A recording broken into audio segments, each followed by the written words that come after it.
Innal hamdalillah nahmaduhu wa nasta'inuhu wa nastaghfiruh wa na'udzu billahi min shururi anfusina wa sayyiati a'malina may yahdihillahu fala mudilla lahu wa may yudlil fala hadiya lahu.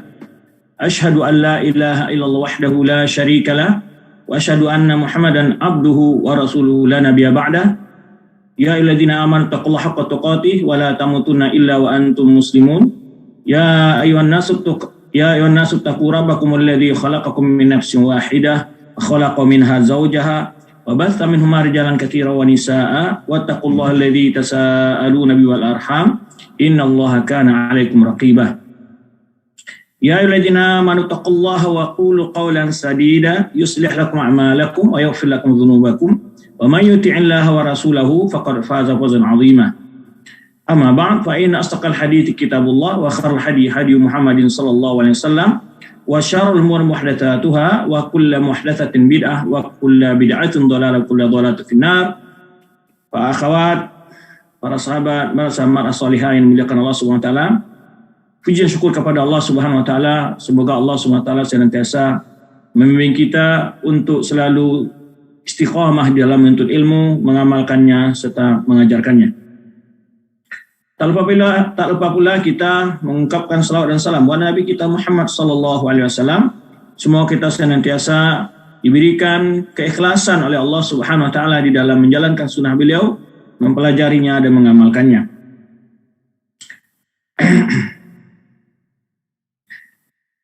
Para akhwat yang dirahmati Allah Subhanahu wa taala, pada jumpa kali ini kita akan lanjutkan pembahasan kita, itu berkenaan dengan hukum darah istihadah bagi wanita. Hukum darah istihadah bagi wanita. Pengertian darah istihadah adalah darah yang keluar dari rahim wanita atau dari kewanitaan.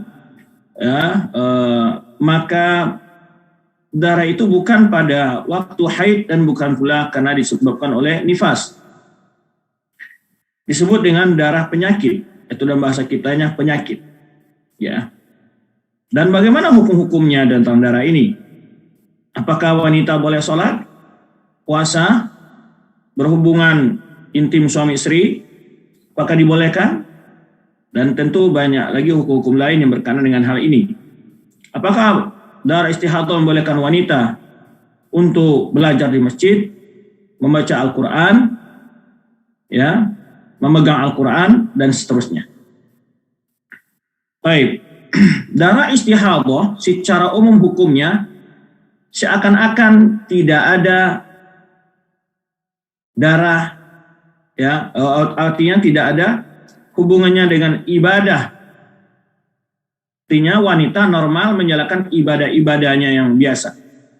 Boleh berhubungan suami istri, boleh dia duduk dalam masjid, menyentuh Al-Quran, membaca Al-Quran, sholat, puasa, ya, tawaf, ya, atau berumrah, tawaf, dan seterusnya.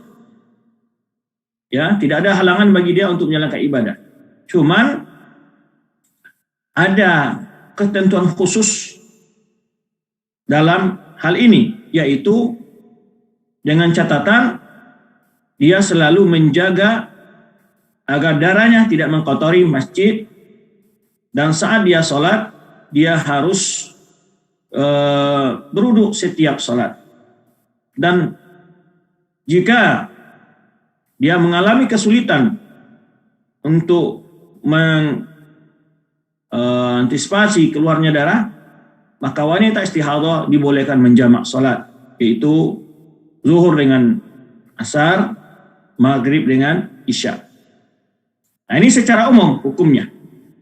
Jadi secara umum hukumnya darah istihadah itu, ya, membolehkan wanita melakukan aktivitas apapun saja seperti saat tidak haid dan tidak nifas. Cuman ketika sholat ada ketentuan di dalam hadis Rasulullah SAW, dia setiap mau sholat harus berwudu, memperbarui wudunya, ya.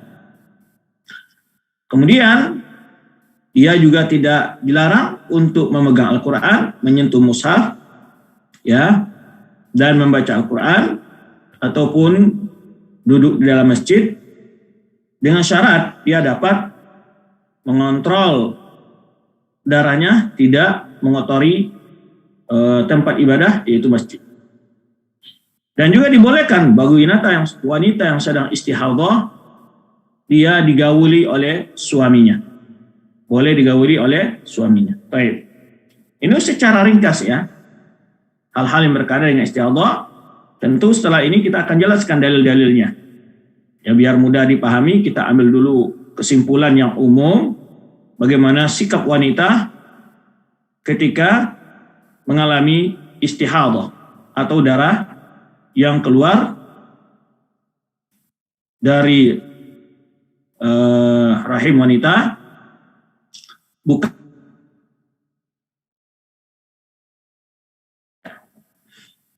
Baik. Nanti juga akan dijelaskan bagaimana hukum-hukumnya yang lebih detail. Ya, jika wanita itu memiliki haid yang dapat diketahui waktunya dan ciri-cirinya oleh dia, ya, tidak meragu dia untuk membedakan antara istihadah dengan haid, maka tentu tidak bermasalah. Dia berarti saat datang haid dia tidak sholat, setelah selesai haid dia kembali sholat dan melakukan ibadah-ibadah lainnya.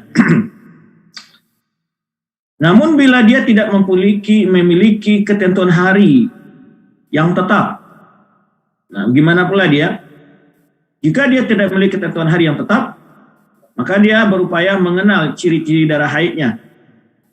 Dari kekentalannya, warnanya, baunya, dan kondisi fisiknya saat sedang haid dia dapat mengenali, maka ini juga solusi bagi dia. Bagaimana membedakan antara darah haidnya dengan darah istihadahnya. Yang ketiga, ini yang agak sulit, yaitu ketika wanita ini tidak memiliki hari-hari tertentu dari bilangan haidnya, ya, dan juga dia tidak bisa membedakan antara darah haidnya dengan darah istihadahnya. Gimana solusinya? Maka inilah yang dipakai oleh para ulama, yaitu bahwa dia meninggalkan sholat, ya, sejumlah hari terbanyak dalam ukuran haid, ya, yang disebutkan dalam hadis, yaitu 7 hari. 7 hari masa terlama haid. Ya, itu yang ghalib sebetulnya, normalnya, yaitu diambil yang ghalib. Karena haid di dalam bahasan ulama fikih yang paling lama itu ada yang menyebutkan sampai 15 hari. Yang paling sebentar ya 1 hari kurang pemainnya. Tetapi untuk hukum yang normal wanita itu haidnya selama 1 minggu, maka dalam hadis juga disebutkan bagi wanita yang sedang istihadah, dia hanya mengambil selama 7 hari saja untuk tidak melaksanakan sholat atau puasa atau hal-hal yang berkaitan dengan kesucian dalam beribadah. Baik, kita akan mencoba melihat penjelasan dalam kitab yang sedang kita bahas, yaitu Al-Mar'atu wal Istihadatu. Penjelasan tentang hukum darah istihadah bagi wanita, itu judulnya begitu. Tapi kalau judul arti bebasnya ya, tapi kalau reteleknya adalah wanita dan istihadah, itu judulnya. Baik. Ayatuhal mar'ah, wahai para wanita. Ya, wahai wanita, para wanita, ta'allami ahkamal istihadah wa hiya kama yali. Pelajarilah hukum tentang darah istihadah. Apa itu darah istihadah tadi? Darah penyakit. Baik. Yaitu sebagaimana berikut. Baik. Ada hal yang juga perlu kita ingatkan sedikit. Bagaimana kalau seorang wanita dia sudah menopause namun keluar darah istihadah, berarti dia kan tetap beribadah karena sudah pasti dia sudah tidak haid lagi, menopause, maka dia tidak lagi berlaku hukum yang telah kita sebutkan tadi, dia harus menunggu setelah 7 hari untuk tidak sholat, enggak. Karena dia sudah jelas tidak ada lagi masa haid bagi dia. Ini supaya tidak kelewat pembahasan tentang hal itu. Baik. Yang pertama adalah istihadah ya sailanu dami fi ghairi waqtihi atau nazif. Itu keluar darah bukan pada waktunya. Maksudnya darah dari kewanitaan yang keluar tanpa waktu haid. bukan pula disebabkan oleh proses melahirkan, itu darah nifas. Baik. Jadi itu pengertian darah istihadah. Nah, al-mustahadatu laha salatu halatin. Wanita yang mendapat darah istihadah, yang terkena darah istihadah, mengalami istihadah, itu ada 3 kondisi. Ada 3 kondisi. Yang pertama, kondisi pertama adalah idza kana laha 'adatun ma'lumatun ladaiha, ya, idza kana laha 'adatun ma'lumatun ladaiha qabla an tusaba bin nazif. Wanita ini memiliki bilangan hari haidnya dapat diketahui, adatun ma'lumatun. Itu masa haid yang dia ketahui, ya, tetap jumlah harinya dan kedatangannya. Ya, dapat dia mengetahui hal itu. Dia memiliki masa haid yang dia ketahui, ya, sebelum dia terkena istihadah, ini. Dan kanat masalan tahidu qabla al-istihadati 6 ayamin. Seperti umpamanya dia haid sebelum kena istihadah, sebelum mengalami darah istihadah, itu dia haid umpamanya 6 hari, atau 8 ayamin, atau 8 hari, ya, fi awal syahrin, ya, 8 hari di awal syahr, di awal bulan, atau 6 hari di awal bulan, atau di pertengahannya, atau di akhir. Jadi dia dapat memprediksi dan dia mengenal masa-masa datang haidnya di awal bulankah, di pertengahan bulankah, atau di akhir bulankah. Namun dia juga dapat mengetahui bilangannya di awal bulan 6 hari umpamanya, sebagian wanita umpamanya, atau sebagian umpamanya wanita ada melalui pertengahan bulan, jumlah haidnya berapa, 8 hari kah, atau yang mengalami haid di akhir bulan, dia juga mengetahui berapa masa lama haidnya. Nah, ini yang dimaksud. Ya, ini sangat gampang dan dia tidak bermasalah sebetulnya, karena dia mudah mengenal masa haidnya, kapan datangnya, dan berapa jumlah hari atau masa haidnya. Baik. Yaitu ta'riful adad wal waqt. Dia mengenal jumlah harinya dan waktu kedatangannya. Fa innaha tajibu 'alaiha an tajlisa qadra 'adatiha fi waqtiha. Jadi wanita yang demikian, maka dia tidak boleh melakukan sholat atau puasa atau juga ibadah yang berkenaan dengan kesucian, tawaf namanya, maka dia wajib meninggalkan sholat, puasa, ya, jika pada bulan Ramadan, sesuai dengan jumlah kebiasaan datang waktu haidnya dan jumlah masa lama haidnya, ya, sebelum dia mendapatkan atau mengalami istihadah. Ya, itu. Jadi dia harus meninggalkan sholat pada waktu-waktu haidnya yang sebelumnya, sebelum dapat istihadah, sesuai dengan jumlah harinya. Baik. Maka wanita tadi, ya, pada waktu-waktu masa haidnya yang sebelum dia kena istihadah, ya, karena kalau sudah kena istihadah dia masa lama, umpamanya tidak berhenti darah tersebut. Nah, namun ada kondisi wanita dia mengetahui kapan datang haidnya dan berapa jumlah harinya. Nah, dia selama itu saat masa haidnya datang, ya, perkirakan yang kebiasaannya berlaku pada dirinya, maka dia wanita tadi tidak boleh sholat dan tidak pula berpuasa.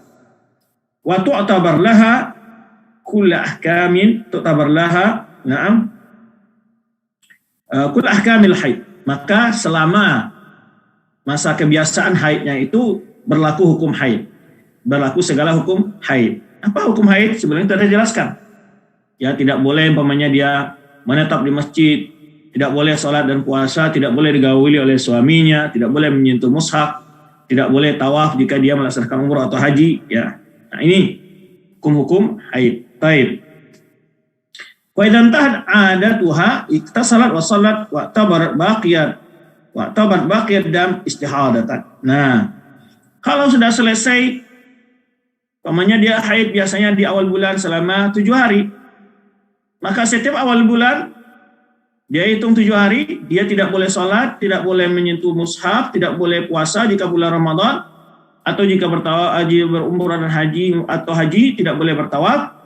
Nah, sampai setelah selesai 7 hari, maka setelah itu dia apa? Mandi, ya, dan sholat, dan menganggap darah yang masih keluar itu darah istihadah yang melebihi masa dari kebiasaan haidnya sebelum kebiasaan haidnya yang berlaku sebelum dia mendapat istihadah.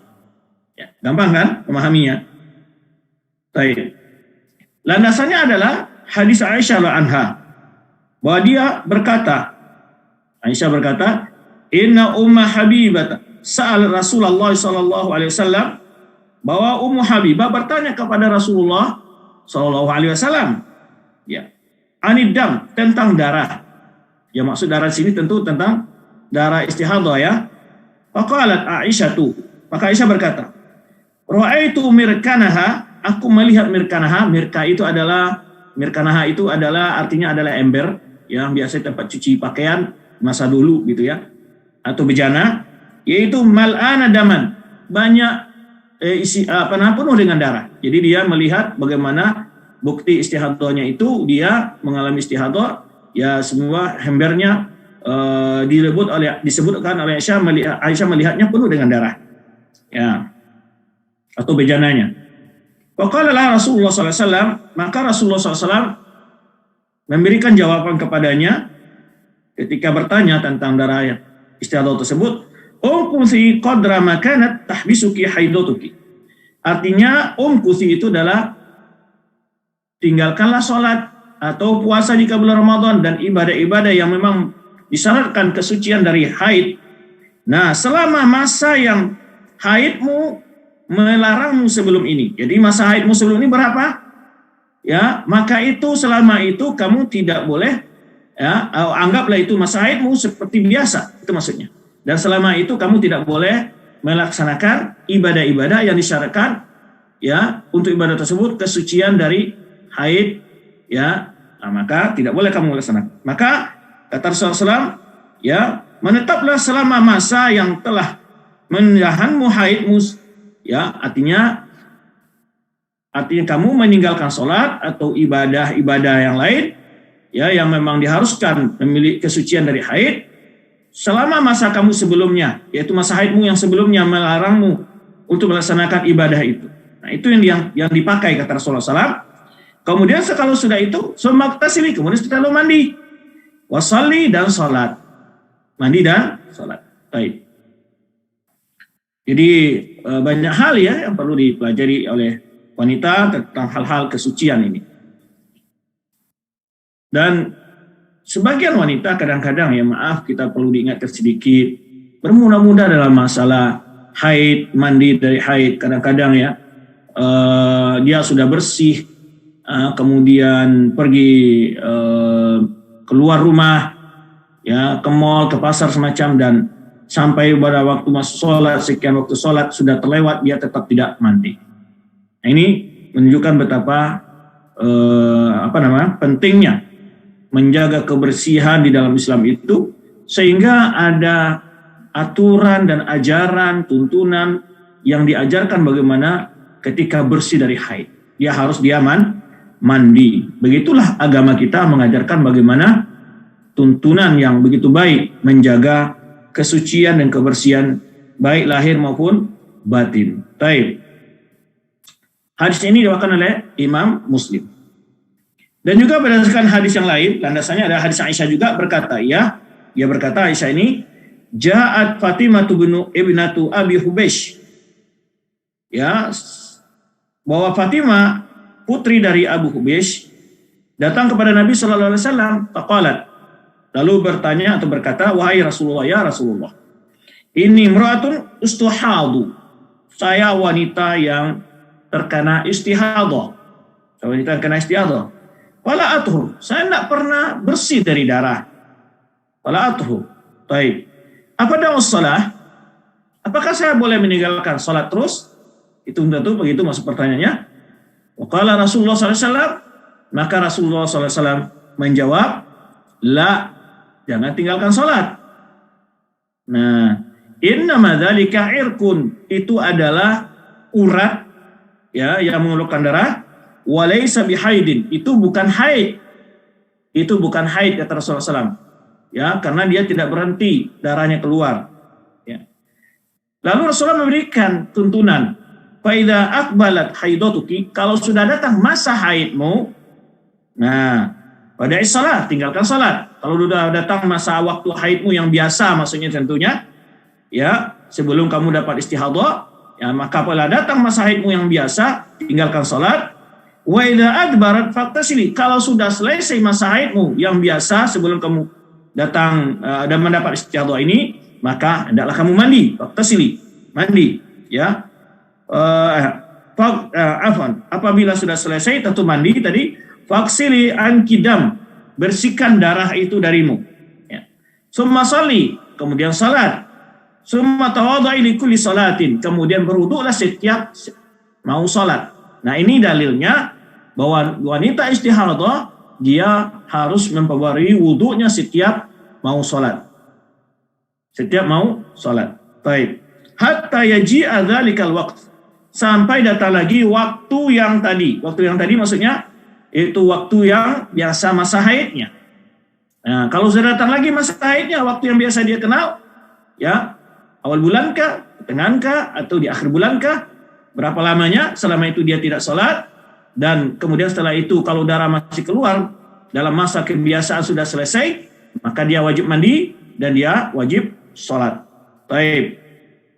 Kemudian di sini terdapat penjelasan dimana kita jelaskan tadi, summa tawadda'i li kulli salatin, kemudian berwuduklah setiap waktu setiap mau salat, gitu ya, kata Rasulullah sallallahu alaihi wasallam. Baik.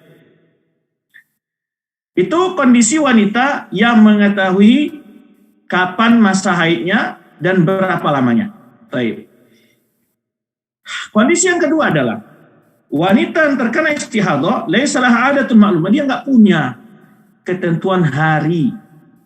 Kadang di pertengahan bulan, kadang di akhir bulan, kadang-kadang di awal bulan. Nah, laisa laha adatun ma'lumatun, enggak mengetahui masa haidnya datang. Tidak mengetahui masa haidnya datang karena memang masa haidnya tidak teratur. Bisa di awal bulan, bisa di pertengahan, bisa di akhir. Nah, tetapi walakinnaha tumayyizud dam, tapi dia bisa membedakan antara darah haid dengan darah nifas. Antara darah haid dengan darah istihadah. Dia bisa membedakan antara darah istihadah dengan darah haid, dapat dibedakan oleh dia. Nah, walaupun dia tidak memiliki masa haid tertentu, ya, tapi dia bisa membedakan darah haidnya dari darah istihadah. Fa ba'dhuhu fihi sifatul haid. Jadi umpamanya bisa membedakan mana yang ciri sebagai darah itu darah haid, ya, sawaan sakhinan, ya, imma dari sisi hangatnya darah itu keluar, ya, itu masa keluar darah itu beda. Umpamanya kalau darah istihadah umpamanya biasa saja, cuma darah keluar gitu. Tapi kalau darah haid ada terasa hangat dari darah itu, atau kental lagi, atau umpamanya warnanya lebih agak pekat merahnya gitu ya, atau juga dari melalui baunya. Nah, bisa dibedakan umpamanya oleh dia. Karena kalau darah haid dia umpamanya darahnya agak bau, atau mungkin agak lebih kental, atau juga ada agak hangatnya keluar, atau juga warnanya, ya, lebih kental, atau kondisi tubuhnya apabila masa haid dia mengenal umpamanya sakit perut, atau ada lemas atau gimana gitu. Nah, dia bisa mengenal ciri-ciri darahnya atau kondisi badannya. Nah, ya, apakah itu dari sisi hangat dinginnya darah tersebut, atau baunya, atau warnanya tadi kita sebut, atau kekentalannya. Nah, wa baqu damiha la yahmilu sifatal haid. Nah, darah-darah yang selain itu, darah istihadah, dia bisa membedakan tidak seperti itu. Ya, tidak kental juga, tidak terlalu pekat juga, tidak terlalu berbau juga, tidak juga umpamanya ada rasa hangatnya saat keluar umpamanya, ya.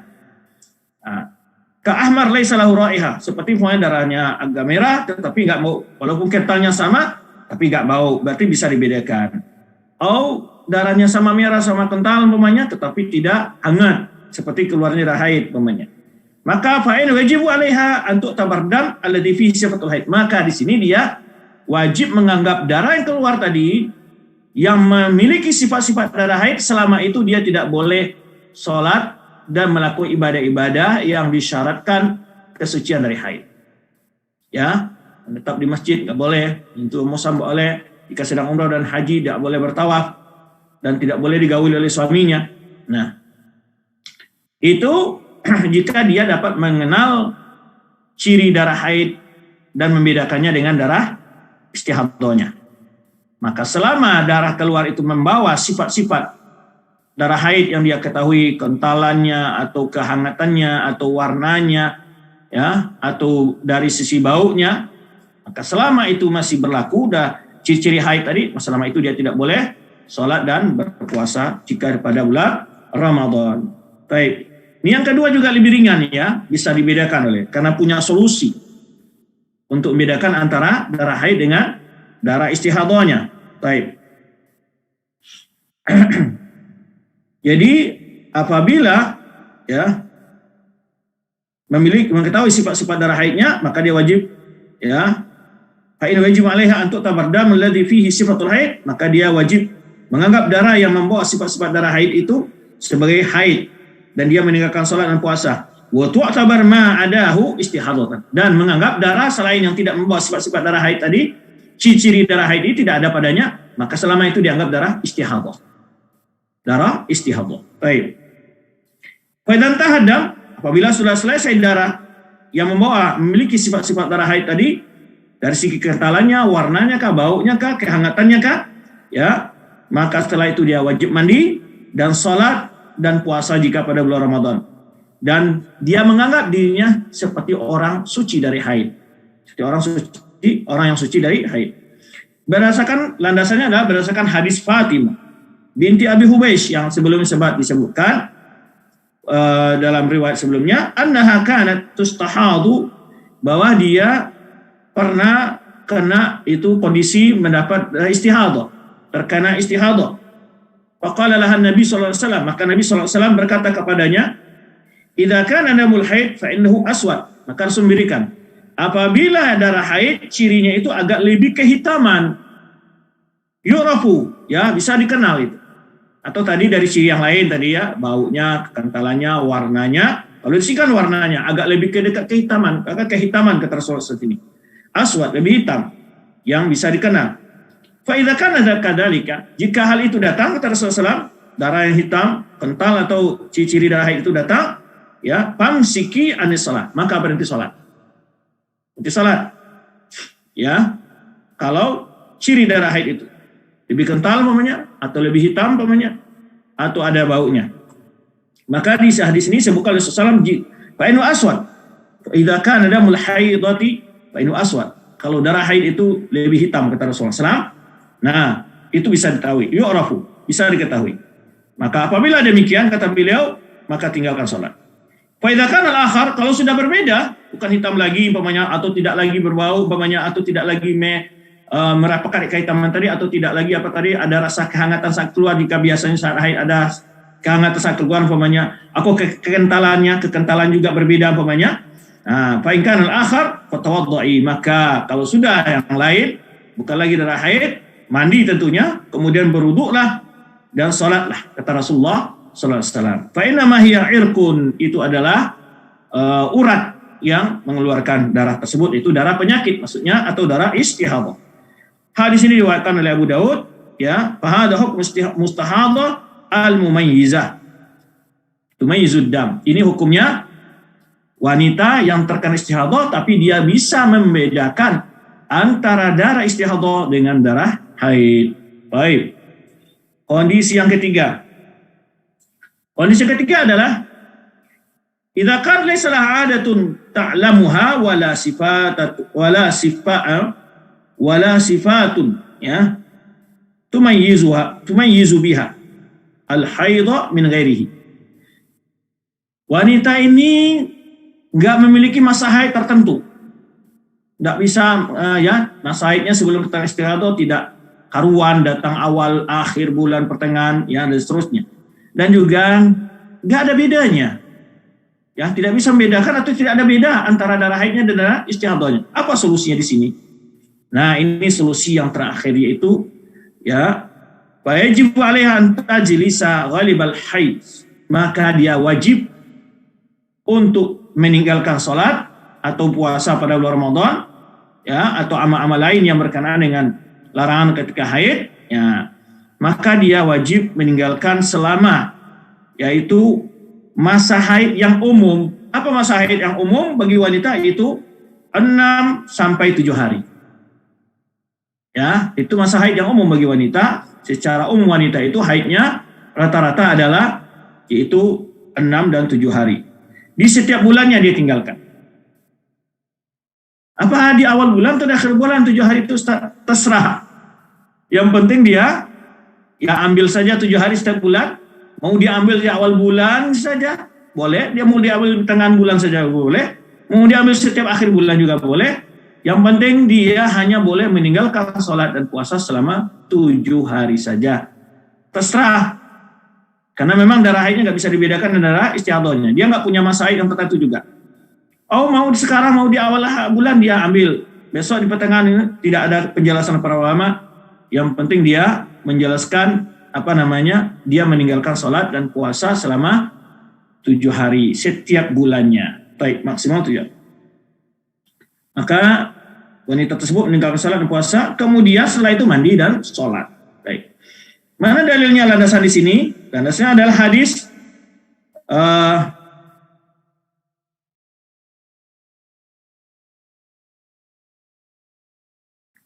Hamna binti Jahshin. Ya, Hamna binti Jahsh. Nah, yaitu ia berkata, kuntu ustahadu. Saya pernah mengalami istihadah. Haidatan katsiratan syadidatan. Itu istihadah haidnya banyak dan syadid. Syadid itu ya luar biasa gitu maksudnya. Katsira syadidah. Ya. Bersangatan gitu ya. Banyak dan bersangatan. Ya alami itu. Itu keluar dari istihadah yang berlebihan lah begitu. Maka aku mendatangi Rasulullah SAW. Maka aku mendatangi Rasulullah SAW. Astaftihi, bertanya kepada Rasulullah. Ya. Wa ukhbiruhu, dan aku memberitahu tentang kondisi hal itu. Fawajadtuhu fi baiti ukhti Zainab binti Jahshin.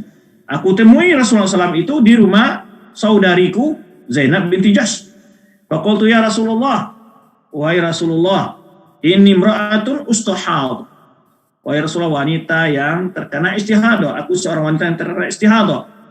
Haidatan katsiratan syadidatan, yaitu darahnya keluar sangat banyak dan luar biasa ya persangatannya. Fama tara fiha, bagaimana fatwamu, bagaimana pendapatmu wahai Rasulullah tentang hal ini? Qad mana'atni as-shalah. Hal ini telah membuat saya tidak bisa salat, kata ya Hamna ini, ya. Hal ini menghambatku untuk salat dan puasa. Faqala, maka Rasulullah menjawab, an'amtu laki al-kursufa. Aku menyarankan kepadamu untuk menggunakan kapas. Kalau sekarang kan sudah, atau kursufa ini di dalam bahasa Arab atau jenis kafas, al-qutun, atau juga kain yang menyerap ya. Kalau di bahasa kita mungkin anduk kecil, atau sekarang sudah banyak ya alat-alat kewanitaan untuk itu seperti sepek dan lain sebagainya, atau juga sebagai pamper untuk anak-anak ya, bisa juga. Nah, seperti pamper lain ini kursufa atau ini kapas ya. Maka Rasulullah menyuruh dia untuk bagian kewanitanya agar darahnya tidak terlalu membanjir kemana-mana, menyebar kemana-mana. Rasulullah SAW menyuruh menutup dengan kapas atau kain yang semisal dengan kain boleh juga, atau alat-alat yang bisa, atau namanya kontrasepsi yang, atau ya hal-hal yang bisa digunakan ya, pemperka ataupun softeka ya. Nah, untuk menutup bagian kewanitanya. Karena hal itu dapat menghilangkan darah, kata beliau, menyerap darah. Kata Rasulullah SAW, qalat huwal aktar min dzalik.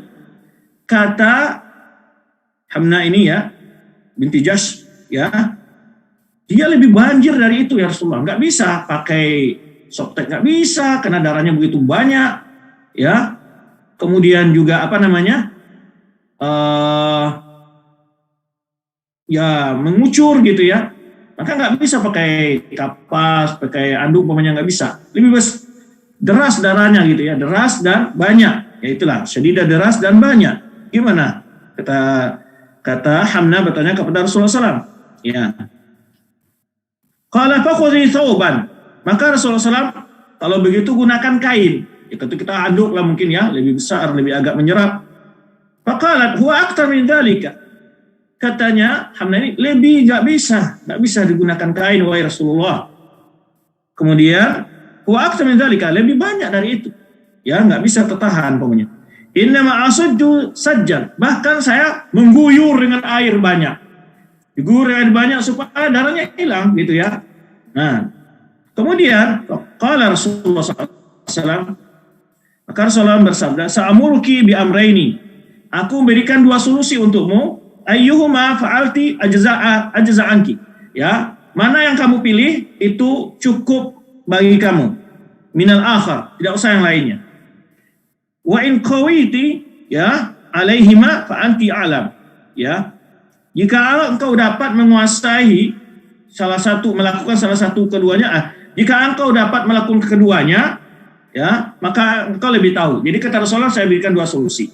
Kalau salah satunya cukup dari yang enggak perlu yang lainnya. Tapi kalau mau tetap melakukan engkau mampu melakukan kedua-dua solusi ini, kata Rasulullah SAW, engkau lebih tahu tentang kemampuanmu. Baik. Qala laha, Rasulullah menyebutkan apa dua solusi itu? Inna mahadi raqdatun min raqadatis syaitan. Ini adalah tendangan di antara tendangan setan. Nah, jadi setan itu kadang-kadang ya begitu mengganggu manusia untuk beribadah, menimbulkan was-was, kadang-kadang juga dapat melakukan hal-hal yang seperti ini, yaitu secara fisik terganggunya wanita oleh setan. Ini disebutkan itu adalah tendangan dari tendangan setan. Fatahayyadhi sittata ayamin au sabata ayamin. Maka ambil saja masa haidmu selama 6 atau 7 hari. Ya, fi ilmillah, ya, sesuai dengan ilmu Allah. Itu maksudnya, yaitu 6 dan atau 7 hari. Summa ightasili, kemudian mandi setelah itu. Jadi kata beliau ini, mana solusi yang dua itu adalah yaitu 6 hari atau 7 hari. Ya. Kemudian mandi. Baik, yang ketiga adalah hal yang diwajibkan oleh orang-orang wanita yang terkena mengalami istihadah ini apa saja? Yang pertama, ya, mandi ketika selesai haidnya. Tadi masa haidnya sudah selesai, dia wajib mandi seperti mandi yang sucinya wanita dari haid. Kedua adalah wajib membersihkan kemaluannya untuk menghilangi apa yang terdapat di tempat keluar darah tersebut. Ya, setiap masuk waktu sholat. Ya, dan meletakkan pada bagian kewanitaan tempat keluar darah itu kapas atau pampers atau apa lagi softtek ya, atau kain ya, anduk dan seterusnya. Ketika apabila sudah memasuki waktu sholat, ketika sudah mau sholat, nah dia harus mengantisipasi darah itu untuk tidak keluar, ditutup dengan rapat-rapat dengan kain kah atau dengan kapas atau alat-alat yang bisa menahan darahnya atau hal-hal yang bisa mengendalikan darahnya. Baik. Itu yang harus dilakukan saat dia mau sholat. Berdasarkan hadis Adi bin Thabit dari ayah Thabit dari kakeknya dari Nabi SAW tentang wanita terkena istihadah. Tada'us salah ayyama aqra'iha, di mana wanita yang terkena istihadah meninggalkan salat selama masa haidnya. Kemudian mandi, semua tasilu wa tusalli. Kemudian salat. Nah, mandi dan salat. Wal wudu'u 'inda kulli salatin, dan dia wajib berwudu setiap waktu salat. Wajib mengulangi wudunya setiap waktu salat. Hadis riwayat Abu Daud. Dan juga berdasarkan hadis Hamnah yang sebelumnya, Hamnah binti Jahsyin yang sebelumnya, dia menyebutkan kuntu ustahad, bahwa saya pernah mengalami kena istihadah haidatan katsiratan syadidah, yaitu darah yang keluar itu sangat deras dan banyak ya. Maka aku mendatangi Rasulullah SAW untuk meminta fatwanya dan pendapatnya, dan aku memberitahunya. Maka aku mendapatkannya di rumah saudariku Zainab binti Jahsyin, yaitu faqultu ya Rasulullah, aku berkata kepadanya, wahai Rasulullah, inni imra'atun ustahadu haidatan katsiratan syadidatan. Wahai Rasulullah, saya wanita yang terkena istihadah, yaitu mengeluarkan darah yang banyak dan deras. Fama tara fiha, bagaimana pendapatmu tentang hal ini? Qad mana'ani shalah wa shaum, karena hal ini telah menghambatku untuk salat dan puasa. Faqala antu laki, maka Rasulullah memberikan solusi, berikan kepada engkau pendapat, usulkan kepada engkau untuk menggunakan kursufa. Kursufa ini tadi apa kita sebutkan, semacam bentuk kapas atau kain atau septek, ya. Fa innahu yudhibud dam, karena hal itu akan menghilangkan darah, menyedap darah tersebut. Baik. Yang keempat, yang hukum istihadah ini juga yajuzu lil mustahadah an tajma'a baina salataini adz-dzuhra wal 'asr. Jadi wanita yang terkena istihadah diberikan keringanan bagi dia untuk menjamak dua salat, zuhur dan asar, maghrib dan isya. Nah, berdasarkan sabda Nabi SAW, in qawiti faqtasli likulli salatin wa illa fajma'i. Jadi ini yang diberikan dua solusi oleh Rasulullah SAW tadi, yang tadi sebelum disebutkan, jika engkau mampu, ya, maka mandi setiap salat, ya. Jika tidak, maka boleh menjamak salat. Karena dia tadi menyebutkan hamna ini, yaitu istihadahnya darahnya banyak dan deras. Jadi kondisinya ini memberatkan, ya, karena ditutup pakai apapun sangat sulit untuk mengendalikan karena darahnya banyak dan deras. Nah, maka Rasulullah SAW memberikan dua solusi, yaitu salah satunya apa? Jika engkau mampu, mandi setiap salat. Kalau tidak, kamu boleh menjamak salatmu. Menjamak salatmu, jadi dia berwudu setiap salat dan menjamak. Yang kelima, hukum yang berkenaan dengan wanita terkena istihadah, yajuzu wat'ul mustahadah. Boleh menggauli wanita yang terkena darah istihadah. Jadi suaminya boleh menggauli istrinya yang terkena istihadah. Lianu kana fi asr Nabi sallallahu alaihi wasallam nisa'an maratna bil istihadah. Karena di mana di masa Rasulullah SAW banyak wanita-wanita yang terkena istihadah, kena penyakit istihadah ini.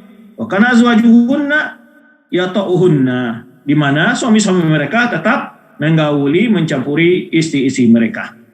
Itulah beberapa hal penjelasan berkenaan dengan wanita yang terkena istihadah. Baik.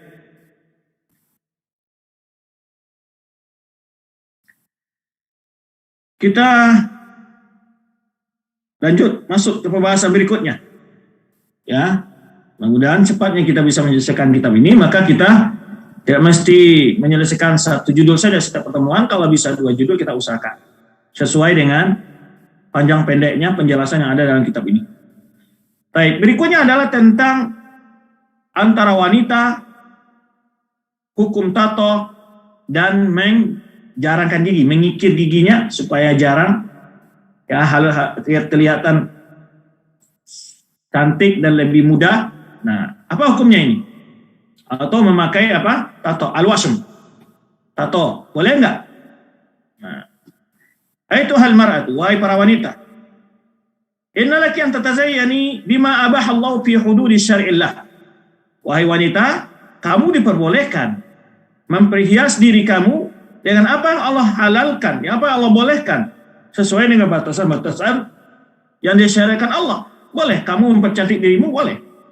Selama dalam batas-batasan dibolehkan dalam syariat Allah Subhanahu wa taala. Walakin hunaka, tapi di sana umurun haramahu dinul Islam. Ada masalah-masalah yang diharamkan dalam agama Islam, fala taf'aliha, maka hal itu jangan kali lakukan. Di antaranya apa? Wa minha yahrumu alaiki alwasm fi jismiki. Diharamkan wanita untuk buat tato pada badannya. Ya, kenapa? Karena hal itu tidak membuat wanita tadi tidak kelihatan kecantikan, tidak merusak kemolekan, kehalusan kulit mereka, dan cantik yang ada pada diri mereka hilang dengan memakai tato-tato tersebut. Di antaranya, ya, atau sebagiannya ada yang menghambat, maksudnya air dan seterusnya. Tapi secara umum agama di sini haramkan, tidak boleh wanita bertato, ya. Atau melakukan membuat tato untuk orang lain. Jadi dia memang tidak bertato, tapi dia membuka jasa atau mengambil upah membuatkan tato bagi orang lain, ini tidak boleh, ya. Au fi'lihi au fi'luhu fi ghairiki au talabu fi'lahu fi ghairiki. Ya, tidak boleh engkau membuat tato pada dirimu atau untuk kamu buatkan untuk orang lain atau kamu minta untuk dibuatkan orang lain, tidak boleh. Landasannya ada hadis Aun bin Abi Juhaifa dari bapaknya, ia berkata, la'ana Nabi SAW al-washima wal mustaushima. Nabi SAW laknat wanita yang bertato dan yang meminta ditato. Ya, Rasulullah SAW laknat wanita yang membuat tato, yang bertato dan yang meminta dibuatkan tato. Baik. Dan memakan riba, ya, akil wa mukilahu, pemberi atau yang menerima riba, ya, yang menerima riba atau yang memberi riba, itu juga dilaknat Nabi SAW. Wa naha an samanil kalb, dan juga Nabi SAW melarang tentang yaitu uang hasil jual beli dari anjing. Waskas bil baghi, dan juga uang, ya, penjual diri bagi wanita yang jual diri, pelacur. Wala anal musawwirin, juga Rasulullah melaknat orang-orang yang memoto. Nah, ini banyak hal ini. Terujung ini masalah foto ini. Kita kadang-kadang sering bermudah-mudah, ya. Selfie. Bukan orang lagi, dia moto diri sendiri. Rasulullah melaknat. Ulama hanya membolehkan rukhsah jika ada keperluan saja, hajat. Untuk paspor, untuk ijazah, untuk KTP, untuk hal-hal yang memang administrasi yang dipentingkan. Tapi di luar itu ulama tidak membolehkan. Karena hadisnya la'anallah wa Rasulullah melaknat musawwirin, melaknat orang-orang yang membuat gambar, yang memoto, ya. Hadis ini diriwayatkan oleh Imam Bukhari. Baik. Wal washima adalah allati taghrizu al-yad atau tughrizul yada awal wajah. Tughrizul yada awal wajah awal jism bi ibrah. Yaitu wanita yang melobangi tangannya atau mukanya atau badannya dengan penjahit, kemudian dimasukkan yahsu dari kalmakan bil kuhul, dikasih celak yang hitam itu, ya, dikasih itu, ya, penghitam. Nah, untuk supaya membuat tato tadi, ya. Oil mada atau tinta atau lainnya. Nah, itu disebut al-wasim. Itu dia bolong-bolongin kemudian dimasukkan tinta melalui itu. Atau alat yang lebih modern lagi sekarang, ya, maka tetap tidak boleh. Atau lain sebagainya. Wal mustausima hiya allati yuf'al biha dzalik. Adapun al mustausima orang yang dibuatkan untuknya, ya, dia meminta dibuatkan. Wa hadzal amal, perbuatan ini adalah min kaba'ir dzunub, termasuk dari salah satu dosa besar. Memakai tato itu merupakan salah satu dosa besar. Karena Nabi SAW melaknat orang melakukannya, ya, dan laknat tidaklah, ya, diberikan atau berlaku kecuali atas dosa besar. Jadi makanya definisi dosa besar dijelaskan oleh Imam Zahabi dan para ulama menulis tentang al-kabair, namanya, yaitu setiap dosa yang didapat ancaman bagi pelakunya, azab di dunia, hudud di dunia, ada hukum spesial tertentu di dunia ataupun azab di akhirat. Dan juga laknat dari Nabi SAW. Ada laknat Allah, laknat Nabi SAW. Maka jika ada laknat, maka itu salah satu dari ciri dosa besar.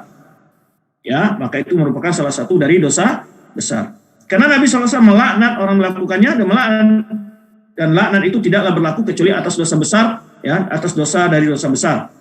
Tetapi orang bertobat setelah dia melakukan hal itu, ya, dan dia mampu untuk menghilangkannya tanpa membahayakan dirinya, maka dia wajib melakukan untuk menghapus dan menghilangkannya.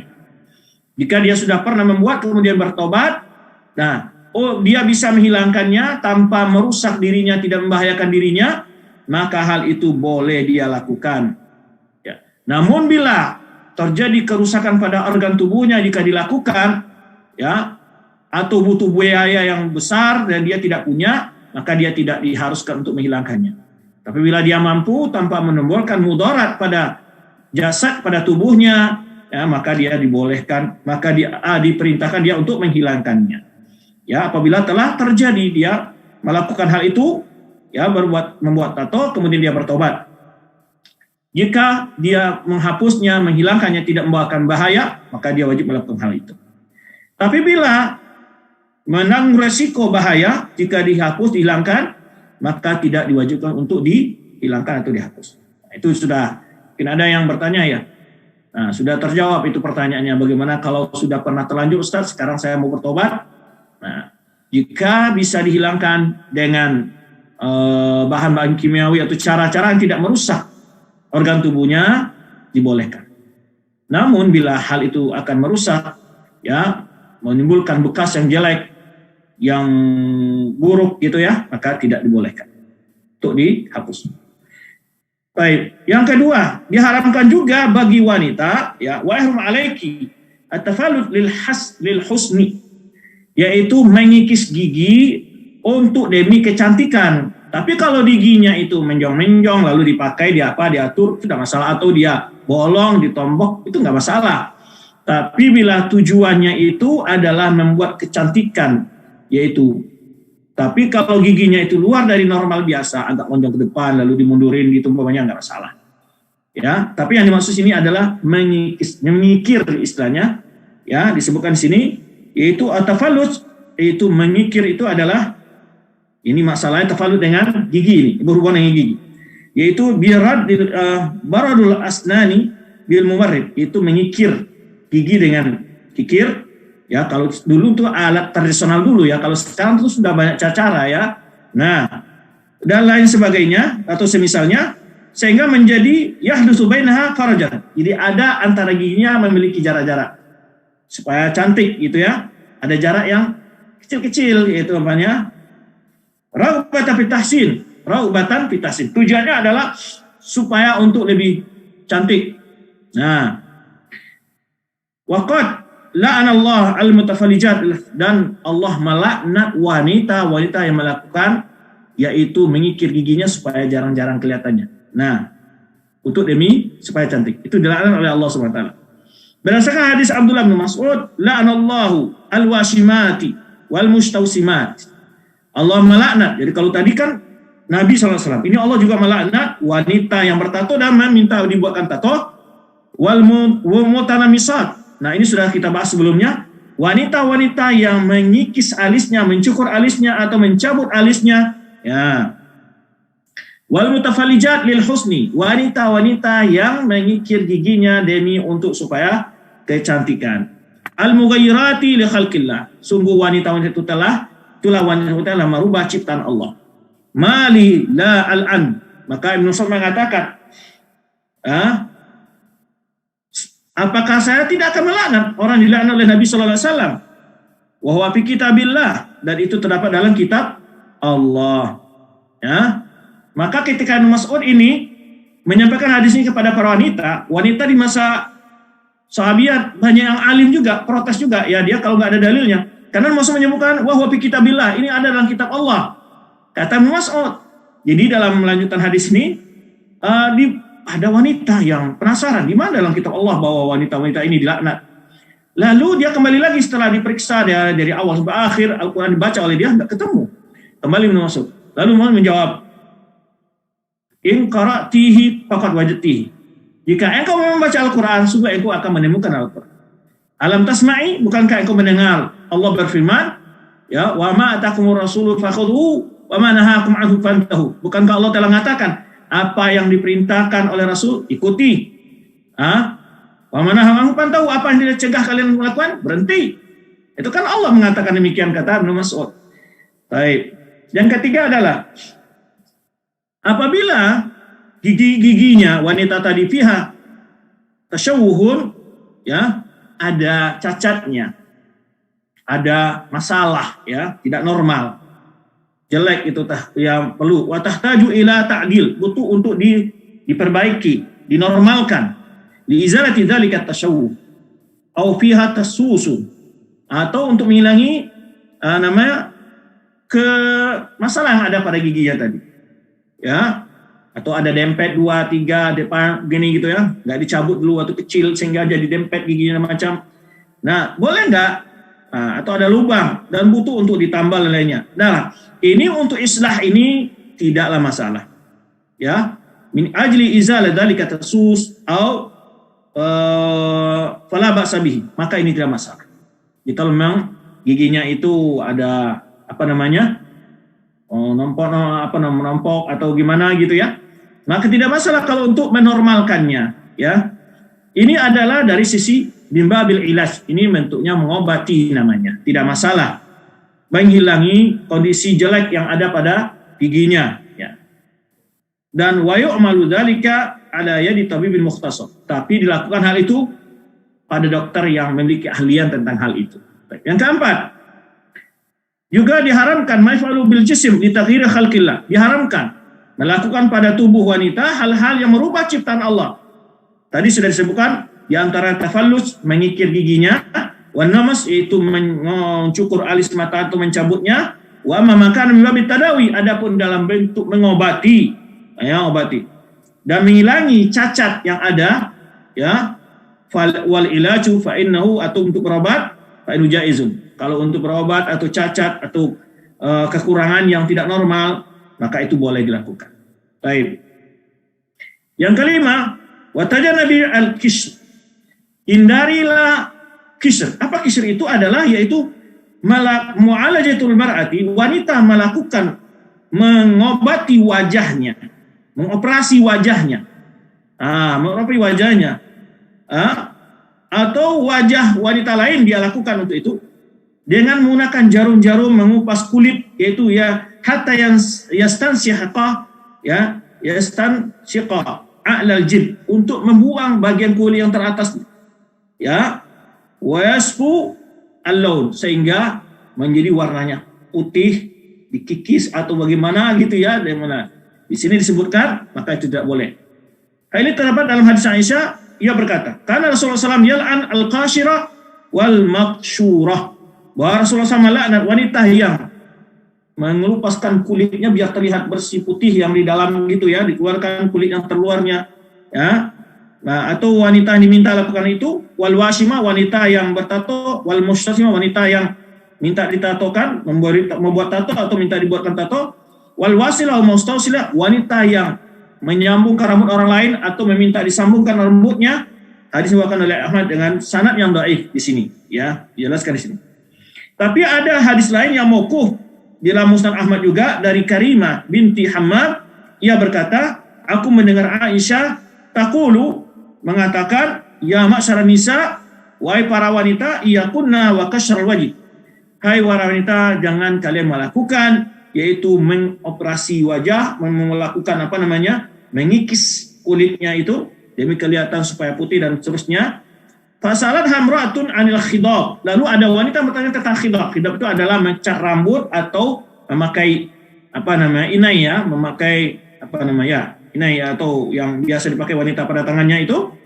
Faqalat, maka Aisyah menjawab, la ba'sa bil khidab. Tidak masalah kalau mau apa namanya itu mencat rambutnya dan juga apa namanya, menghias tangannya dengan apa namanya itu henna ya.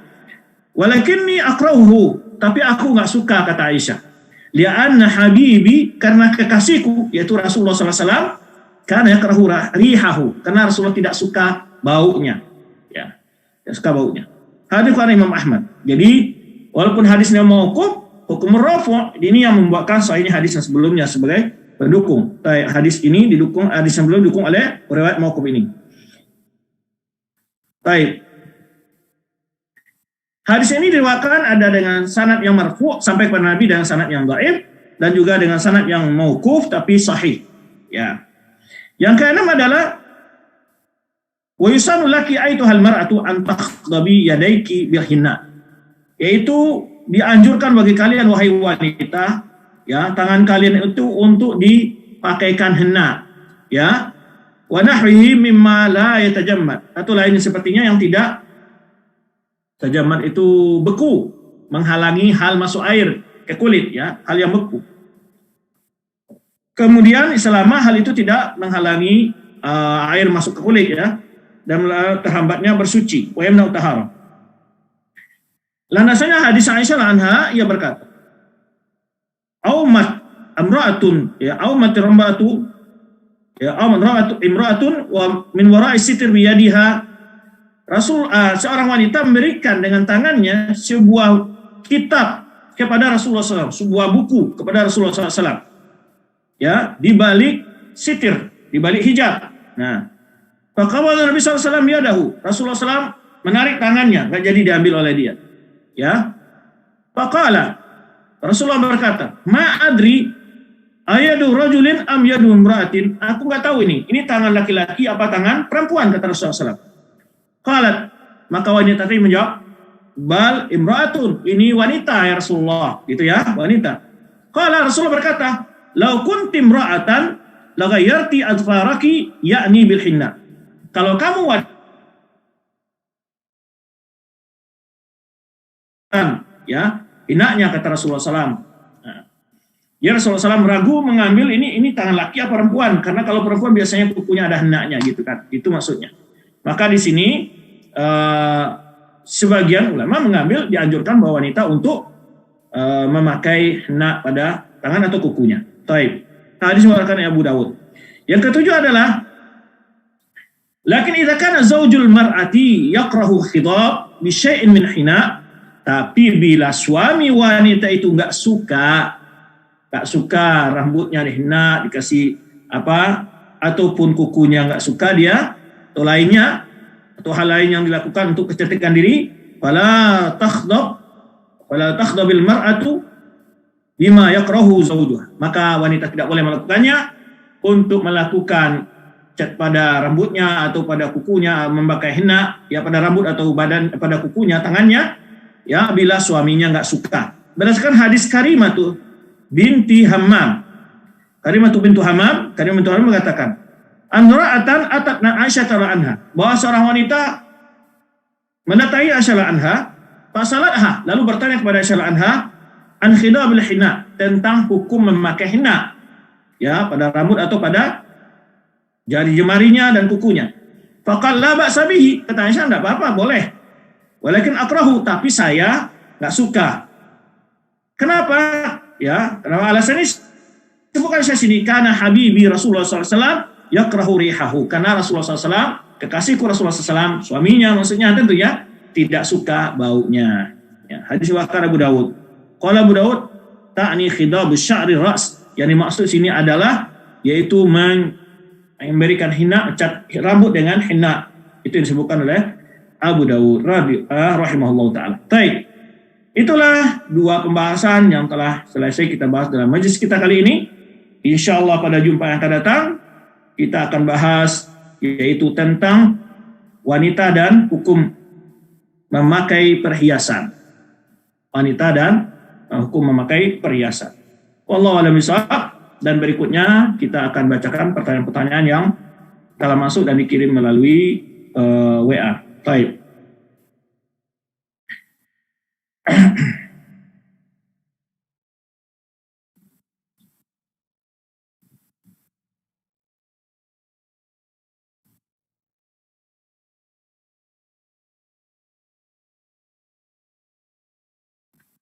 Pertanyaan pertama, Ustaz, berkaitan dengan haid, misal kita bekerja lalu saat itu ternyata darah haid tidak keluar lagi, sedangkan sudah masuk zuhur, berarti wajib mandi saat itu juga ya Ustaz? Iya, ya, wajib dia mandi dan dia sholat zuhur, maka dia wajib mandi.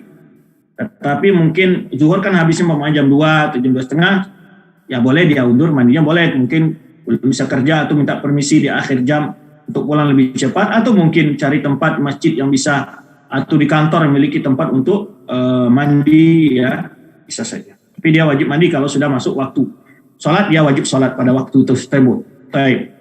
Yang kedua Ustaz, apakah wanita yang terkena istihadah ada obatnya? Ya, bisa saja diruqyah dan lain sebagainya, atau dibawa ke dokter, ya diusahakan, diupayakan. Ya banyak cara-cara yang dilakukan, tentu disuruhlah karena penyakit, maka kita disuruh untuk berobat.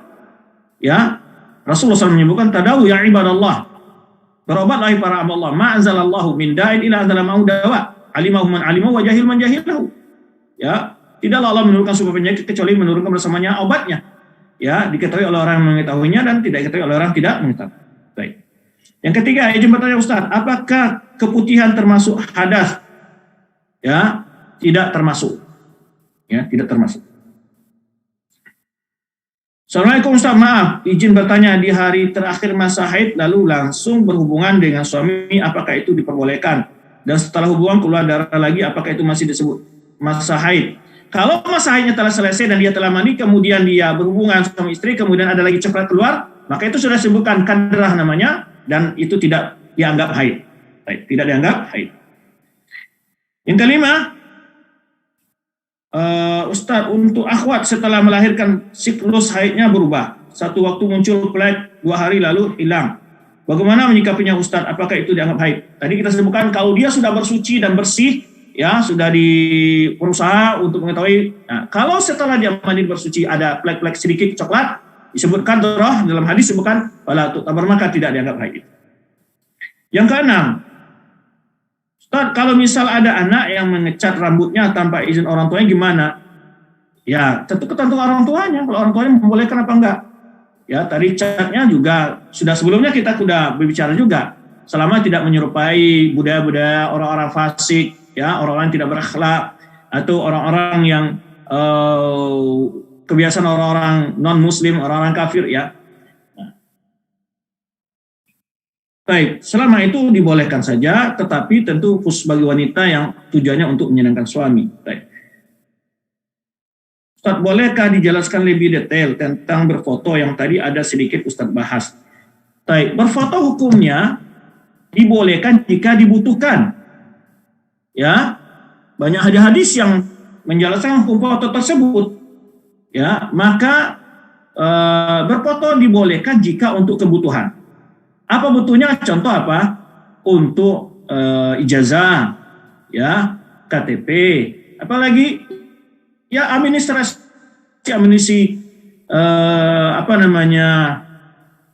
kepribadian kita, ya, berhubungan dengan hukum kah, berhubungan dengan pendidikan kah, kesehatan kah, ya boleh-boleh saja. Tapi yang tidak ada manfaatnya, sekadar selfie lalu dipajang, apalagi dipasang limit sosial semacam untuk ditampani bunga dan semacam. Hal ini tidak boleh karena di luar kebutuhan.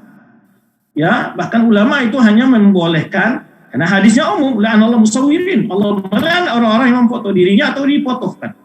Baik. Apakah tukang foto juga berdosa, Ustaz? Tukang foto selama dia profesinya untuk melayani orang membutuhkan tidak masalah. Tapi kalau dia jelas tahu-tahu untuk hal-hal yang tidak baik, foto-foto untuk dipajang, membawa kariaan dan semacam, itu tidak boleh. Maka para akhwat, para ikhwan pun tidak perlu dipasang wajah di DP-DP-nya, ya. Bagaimana jika ada seseorang yang sudah bertobat namun pikiran dan hati selalu terbayang akan dosa yang telah lalu, yang menjadikan seseorang tersebut bersedih, merasa diri sangat rendah, rasa takut sering menghampiri. Terlebih setelah bangun tidur hati selalu gelisah, teringat yang sudah lalu, teringat tentang azab setelah kematian nanti.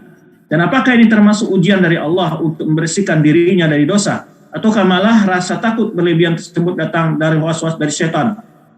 Hal jika rasa takut itu membuat dia untuk giat beribadah, rajin bertaubat dan membuat amal soleh, ya, dan tidak melewati membuat dia stres, membuat kepikiran terus, membuat dia gelisah, membuat dia was-was, ini dari setan. Ya. Maka seorang mukmin yakin jika dia sudah bertobat, Allah menerima tobatnya. Bagaimana seorang bertobat? Yaitu meninggalkan dosa yang sedang dilakukan, berjanji tidak akan mengulangi, menyesali perbuatan itu, sudah selesai. Ya, kecuali ada hubungan dengan hak orang lain, maka kita harus mengembalikan hak orang lain tersebut. Mana yang dijelaskan Imam Nawawi dalam Riyadhus Shalihin dan juga kitab beliau Syarah Nawawi, Syarah Sahih Muslim. Baik. Jadi kita pun jika teringat dosa kita justru istighfar saja, nggak perlu dibuai oleh khayalan-khayalan setan yang akan membisikkan kepada kita, yang membuat kita nanti al-ya'su wal qunut, putus asa dari rahmat Allah. Tidak boleh gitu. Maka bisa membawa hal perasaan seperti itu kalau dilanjutkan, diikut terus, itu membawa kepada al-qunut, putus asa dari rahmat Allah SWT. Sedangkan Allah mengatakan la taqnatu min rahmatillah, innallaha yaghfiru dzunuba jami'a. Jangan kalian putus asa terhadap rahmat Allah, sungguhnya Allah mengampuni semua dosa. Baik, selama nyawa kita belum ditenggorokan, apapun dosa kita, hatta dosa syirik sekalipun, diampuni kalau kita bertobat. Ya, dosa syirik tidak diampuni kalau dia mati membawa dosa syirik yang tidak bertobat, maka di akhirat tidak dapat ampunan dosa syirik itu. Kalau di dunia dosa syirik, pelaku bertobat mendapat ampunan dari Allah Subhanahu wa taala. 9. Apakah semua wanita akan mengalami istihadah? Tidak semua wanita mengalami istihadah. Itu hanyalah kondisi-kondisi dialami oleh sebagian wanita. Bahkan umumnya wanita tidak mengalami istihadah. Umumnya wanita tidak mengalami istihadah. Baik, ada pertanyaan berikutnya. Bagaimana hukum berobat dengan dokter kandungan laki-laki karena memiliki beberapa pertimbangan medis? Baik, tentu aulanya pastilah dengan wanita dokter. Nah, ini juga yang sering kita ingatkan jika ada para wanita ingin melanjutkan pendidikan, umumnya akan lebih tepat ada kebutuhan-kebutuhan di sana yang sangat mendesak bagi kaum hawa, yaitu dokter kandungan, dokter anak umpamanya ya. Nah, ini lebih utama kepada wanita. Tapi memang bila wanita tidak dapat menangani, ada dokter wanita tapi tidak bisa menangani dan ahlinya adalah hanya yang ada laki-laki, ya ma'dzur lah, itu kan darurat. Itu yang dikecualikan dalam ilmu-ilmu medis, dalam fatwa para ulama. Baik. Tapi kalau pertimbangan itu tidak berdasarkan keputusan dari dokter, ya pertimbangan hanya sekadar prediksi-prediksi orang biasa, ya tidak menjadi pertimbangan namanya. Bagaimana hukum menjalani program bayi tabung? Karena saya memang sulit untuk hamil kembali setelah melahirkan anak pertama di 13 tahun silam. Baik. Proses bayi tabung ini yaitu yang ada fatwa ulama dalamnya, jika memang mengalami kesulitan kemudian memang yang dikawinkan adalah sperma yang halal suami istri itu dan dibuahi di dalam tabung, dipertemukan spermanya, kemudian setelah nanti terbuai dimasukkan ke dalam kandungan. Allahu a'lam, hal ini ada ulama yang membolehkan hal seperti itu. Memang, tapi yang penting sperma yang benar-benar digabungkan itu suami istri halal. Kemudian juga nanti setelah dikawinkan di luar, kemudian disuntikan, dimasukkan pokoknya ke dalam kandungan wanita. Baik. Jika seorang wanita dalam kondisi melahirkan melakukan tindakan seperti menangis keras atau berteriak dan memukul atau menyambar suami yang menemaninya karena tidak kuat menahan rasa sakit melahirkan saat itu, apakah berdosa wanita melakukan hal seperti ini, Ustaz? Iya, tentu ya. Kita harus bersabar.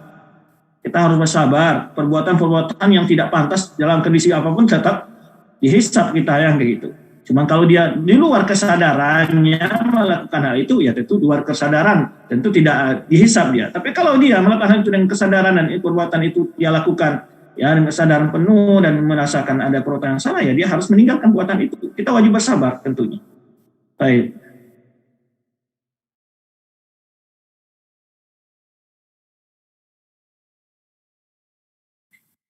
Baik, bagaimana hukumnya akhwat bekerja di kantor sebagai admin dan customer service yang melalui chat dan telepon terkadang dituntut untuk live di sosial media mempromosikan produk yang dijualnya. Namun mayoritas customernya adalah wanita ikhwan serta mayoritas rekan kerjanya ikhwan juga. Apakah sang akhwat perlu pindah kerja? Ya, karena dia akan selamat dalam kondisi begini, akan selama kelamaan akan terjadi tipu daya setan, lama kelamaan akan terjadi hal-hal yang tidak diinginkan. Akan lebih baik wanita ini mencari pekerjaan yang lebih mulia dan lebih terjaga terhadap kehormatannya. Wallahu a'lam bishawab. Itu yang dapat kita jawab dalam kesempatan ini. Ya, masih ada pertanyaan dari admin atau sudah selesai?